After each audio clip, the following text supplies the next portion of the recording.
taken a giant step forward to further accelerate our path out of this pandemic. This is a day of relief and celebration. Parents all over this country, you can now protect them from this horrible virus.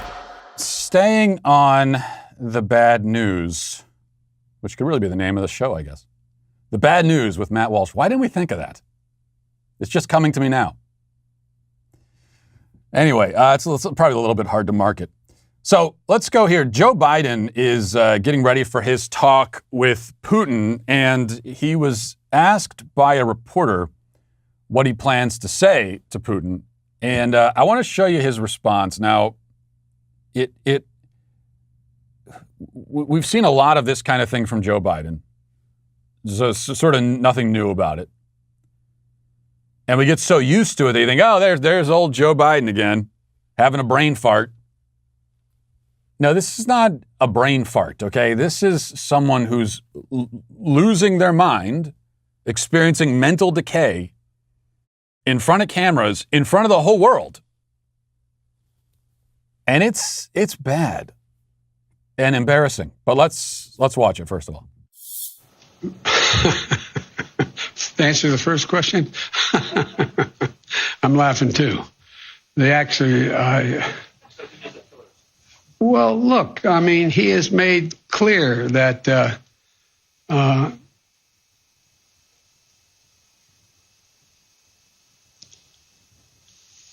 answer is, I believe he has in the past essentially acknowledged that he was, there are certain things that he would do or did do. What was that? I don't even understand the answer. In the past, he's acknowledged that there were certain things he would do or did do. Okay. And what would do in the past? What does that mean? Well, there's no point in trying to dissect this or get into it. This is, again, someone who's experiencing rapid mental decline in front of the entire world. I think at this point, it's been very obvious all along, but now it seems all but certain that Joe Biden most likely is not going to be the president when we get to 2024. I mean, not even voting out of office, but he's not going to be the guy. It's going to be Kamala Harris by the time we get there. And what makes this so frustrating is just like the consequences of the lockdown, this was so foreseeable. Of course this is going to happen when you elect a 78-year-old man who's already in cognitive decline. And then you take him and you put him in the most stressful job on earth. We've all, unfortunately, most of us have, because Alzheimer's is so common, dementia is so common, most of us have had experience with seeing this with loved ones. And so if you have, say, your grandfather or grandmother who went through this, you know how quickly you start seeing the warning signs, and then it's kind of like they're gradually headed to this cliff, and then they fall off the cliff. And it happens very fast. And that happens when your grandfather, your grandmother is retired, and they're sitting at home all day playing with the grandkids. Relatively stress-free life. Still, the decline is exponential until you fall off the cliff. And it's like they just aren't even there anymore. And it's very sad. Okay, so we know that happens exponentially with a retired person in a stress-free life. What about when you put them in one of the most physically and mentally demanding jobs on the planet? And also one of the most consequential and important jobs on the planet. It's just crazy. We knew this was going to happen. Of course it's going to happen. July is that perfect time when we're all thinking about vacation, taking a break from work, soaking up the best of summer. And here's the thing. While it's great to step back from the daily grind, this isn't the time to take a break from your spiritual life. I'll be honest, it's way too easy to let your prayer routine slide during these hot summer months. It's exactly why I love Hallow so much. They've got over 10,000 different prayers, meditations, and challenges to make it really simple to build and stick with a prayer routine, even when life gets busy. This month, they're doing something really special, leading everyone through the spiritual exercises of St. Ignatius with Father Timothy Gallagher. It's all about imaginative prayer, which is pretty incredible if you've never tried it. You'll be praying alongside some amazing voices too. Father Mike Schmitz, who hosts Bible in a Year, and Sister Miriam James Heidland from the Abiding Together podcast. Look, this July could be the perfect time to really dive into your prayer life and experience that love, grace, mercy, and peace that only Jesus can bring. Hallow has helped millions of people do exactly that through their guided prayers and meditations, including my own family. Right now, you can join millions of others who are praying every day on Hallow, the #1 Christian prayer app in the world. Head to hallow.com/Matt Walsh and get 3 months completely free. All right, let's finally finish with this a little bit more lighthearted. This is from the Daily Mail. It says, this is the report anyway. Again, I report, you decide, okay? It says, he's supposed to be committed to reducing emissions, but when President Joe Biden produced a little natural gas of his own at the COP26 summit, it was audible enough to make the Duchess of Cornwall blush. An informed source has told the Mail on Sunday that Camilla was taken aback to hear Biden break wind as they made polite small talk at the global climate change gathering last week. The source said, quote, "It was long and loud and impossible to ignore. Camilla hasn't stopped talking about it." So, I don't know what's going on. It's almost like it's almost like there's a 78-year-old man in office. I'm not sure, but this guy, according to the reports anyway, he's just and farting all over Europe. It's a real problem here, especially with with pollution being being as bad as it is. He has crop dusted all of Europe. What's happening? Well, again, I know what's happening. He's an old man. And there's no way, and I'm just trying to imagine, first of all, I need to know more about this, okay? Because even in the Daily Mail report, I read the whole report with great interest, and then it kind of moves on and it talks about the climate change summit. It doesn't give us any more information. I need to know more. Because Joe Biden is standing there, allegedly, and he lets out this massive fart that goes on for minutes, apparently. Is there a pause in the conversation? Or does he blow through it and keep talking, pretending that it's not happening? Is there any acknowledgement of the fart after the fact? It sounds like he does this a lot. Hopefully he's kind of got accustomed. He knows what tactics to use to distract from what's just happened. I don't know. A lot more information that we need. But this just makes us proud as Americans, doesn't it? One weekend, he poops his pants in front of the Pope, allegedly. The very next weekend, he's farting in front of the Duchess of Cornwall, of all people. Makes me very proud to be an American. All right, so Biden announced, speaking of Kool-Aid, announced that the Pfizer shot will be rolled out officially for kids 5 to 11. We knew this was coming. We've been told about this. We've been promised or threatened, depending on how you look at it, that the vaccine will be made available for kids as young as 5. And now Joe Biden is very excited to tell us that you can finally bring your kids in and jab this substance right into their bodies. And he expects that we will all be lining up to do so. Here's Joe Biden making the big announcement. Today is a great day for American parents and American families and American children. We've taken a giant step forward to further accelerate our path out of this pandemic. After months of rigorous and independent scientific review, the Food and Drug Administration, the FDA, authorized, and the Center for Disease Control and Prevention, the CDC, recommended the COVID-19 vaccine for children ages 5 through 11. For parents all over this country, this is a day of relief and celebration. After almost 18 months of anxious worrying every time your child had a sniffle or started to cough, well, you can now protect them from this horrible virus, because that would always worry you that was coming along. 28 million more young Americans are now eligible for the protection of a vaccine. And my administration is ready. We're ready from day one, today, organized and have a plan for this vaccination's launch. As soon as next week, we'll have enough vaccine and enough places, and parents will be able to schedule appointments to get their kids their first shot. And we've already secured enough vaccine supply for every single child in America ages 5 through 11. Oh, that's good news. Well, you go ahead and hang on to that, Biden. Why don't you take them all yourself? How about that? That's my suggestion. No, you go ahead. You could take all my kids. I got 4 kids, and you can have all their doses. You can take those.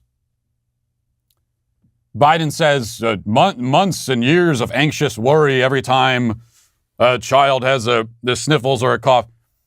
No, that's not the case for me, because I'm not a paranoid lunatic. And I also understand the science behind this, which has been very clear from the beginning, that COVID is almost no threat to kids whatsoever. Almost. There's a list, a gigantic list of things that are far more threatening to kids than COVID. And many of those things that are higher on the list are things that most parents don't even think about at all.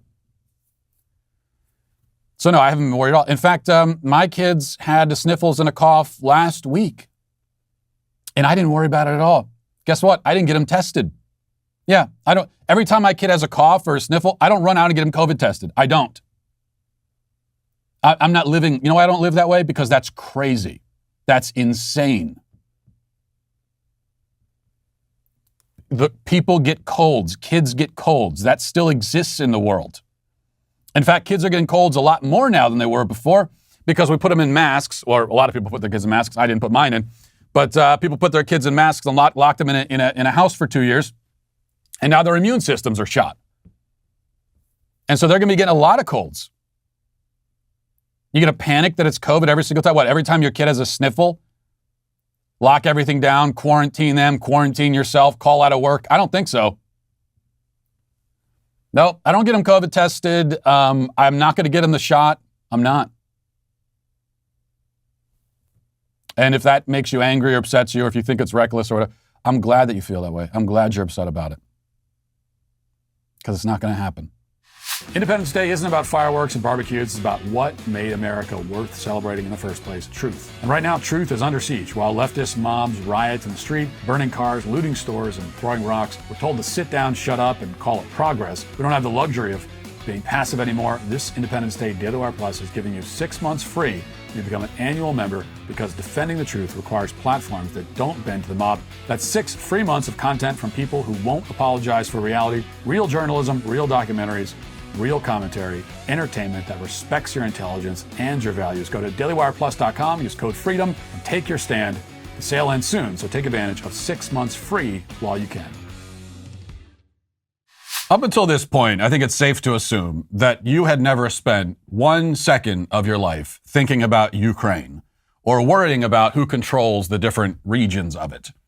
It's not that you're callous or apathetic, it's just that you're a finite being, limited by both time and space, and so you're naturally most concerned with the things happening closest to you.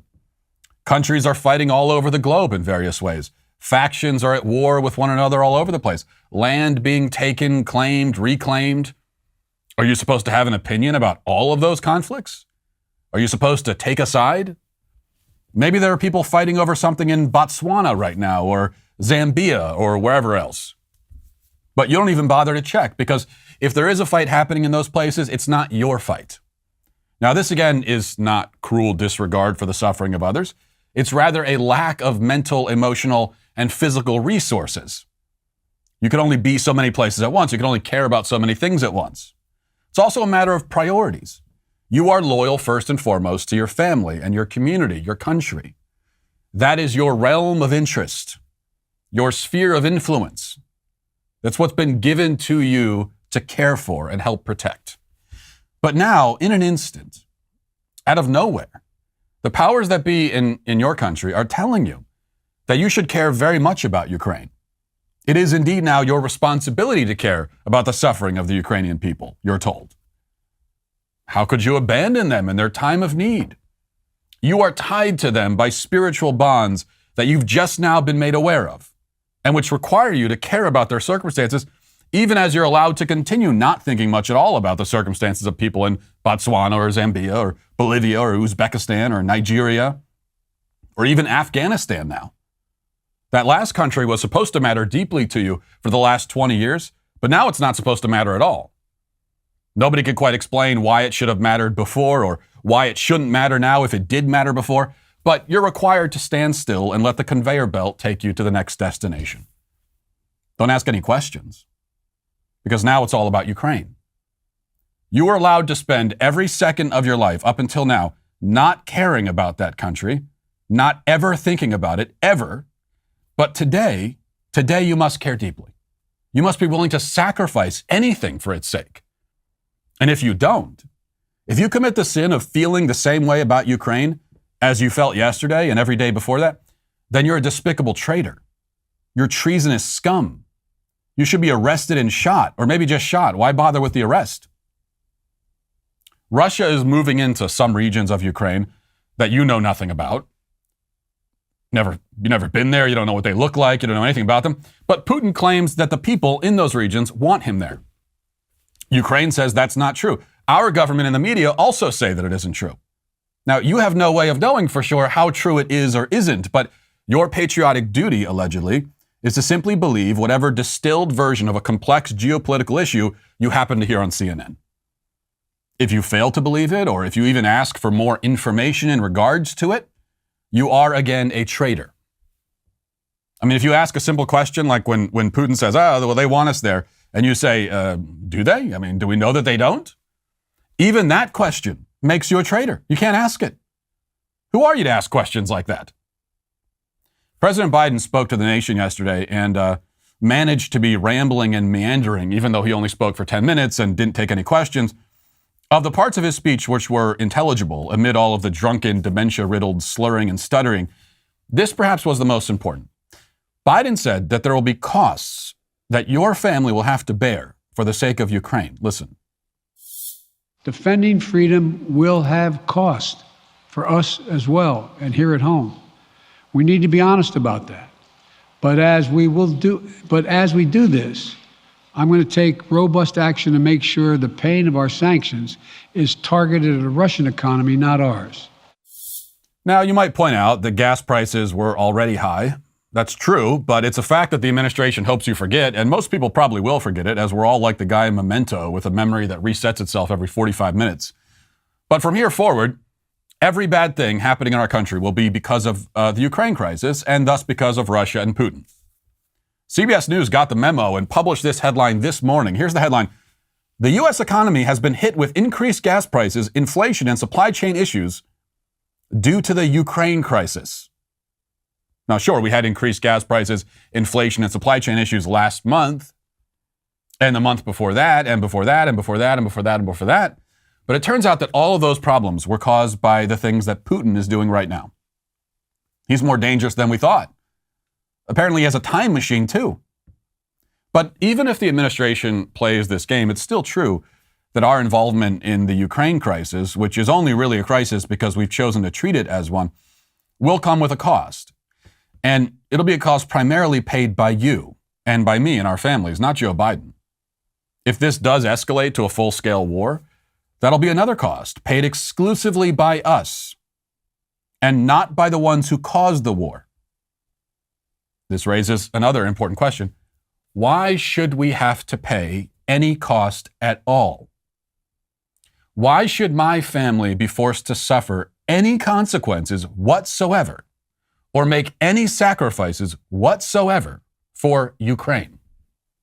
As it happens, a reporter at the White House briefing yesterday did ask this very question. He asked Jen Psaki why Americans should have to bear any cost for the sake of Ukrainian sovereignty.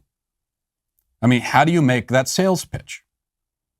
How do you tell American families who are already hurting from all of these things that they have to hurt more now for Ukrainian sovereignty? What does that have to do with us? Here was the answer. Well, I think what hopefully the American people who are tuning into this or have been tuning into this will see is that the President of the United States and his entire national security apparatus have been rallying the world and standing up against the efforts of Russia to invade and take and carve out a chunk of another country for their own. And that is the world is standing with the United States against the actions of President Putin. Now, why does that matter? I realize that's what you're asking me. Why does that matter to the American people? That should matter because that is a fundamental value that we as a country stand up for, and we stand up against that type of action. That goes back to World War II, and we have repeatedly throughout history been leaders in the world in rallying support for any efforts to seize territory from another country. When the president spoke to the American people last week, it was very important to him to be very direct and clear and straightforward with them about what this could mean as we looked to what the impact of an invasion could mean and also what the impact of sanctions could mean. And the fact that standing up for values is not without cost, including in this case. Well, there you have it. The White House doesn't even pretend that American families are somehow at risk because of Putin's actions in Ukraine. If that was the case, and if they could make that case, they would have made it. That's the strongest case. They don't even pretend that our involvement is to protect and defend our own people. They say that this is about standing up for values, which is the same justification given for every bad and disastrous conflict we've involved ourselves in for the last several decades. We have to stand for values. But what values? The value that says no country should ever invade another country? How is that a value? There are, again, invasions and incursions and conflicts all over the globe, everywhere, all the time. Do our values stipulate that we have to play referee in all of those disputes? And I have to ask, who appointed us referee anyway? What right do we have to assume that role, especially since we've been known to do plenty of invading ourselves? No, that can't be the value. So what is it? What values are we supposedly fighting for? Is it the value of freedom? Well, what is freedom? Our government is run by people who think freedom includes the mass slaughter of infants. To them, we have to kill 60 million babies for freedom. That's freedom. They think freedom must sometimes involve shutting down thousands of private businesses by force, closing up churches, forcing kids to wear muzzles for 2 years in a row. That's their idea of freedom. They believe in the kind of freedom that includes chemically castrating 11-year-old boys. Freedom for them might also involve censoring unsafe political opinions. They believe in the kind of freedom that has turned our cities into crime-infested wastelands. Is that the kind of freedom that we now want to export overseas?